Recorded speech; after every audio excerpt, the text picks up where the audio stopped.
ഇന്നത്തെ ബ്രേക്ക്ഫാസ്റ്റ് പലഹാരം പത്തിരിയാണ് കേട്ടോ.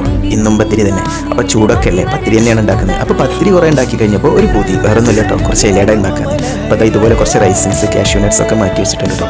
പത്തിരിക്കുള്ള ബൗൾസ് അല്ലേ, അപ്പോൾ കുറച്ച് വലിപ്പം കൂട്ടിയിട്ട് ഇതുപോലെ ഇങ്ങനെ അത് ഉരുട്ടി മാറ്റി വെച്ചിട്ട് ഇനി കുറച്ച് അധികം തേങ്ങ ചിരവിയത് വേണം. അപ്പോൾ അതിലോട്ട് കുറച്ച് ഏലക്കായി നന്നായിട്ടൊന്ന് ചതച്ചതിട്ട് കൊടുത്താണ്. ഇനി ഒരു പാത്രം ചൂടായി വരുമ്പോൾ അതിലോട്ട് കുറച്ച് നെയ്യിട്ട് അതിന് കൂടെ നമ്മൾ ആ നമ്മുടെ കാഷ്യൂ നട്ട്സ് റൈസിൻസ് ഒക്കെ ഇട്ടെടുത്ത് തേങ്ങ ഇട്ടെടുത്ത് കൂടുതൽ വഴന്നു പോകണ്ട കേട്ടോ. അതിലോട്ട് നമുക്ക് അവലിട്ടെടുത്ത് ഒരു നുള്ളു ഉപ്പും ആ ശർക്കര പാനിയും കൂടി ഒഴിച്ച് കൊടുക്കുക കേട്ടോ.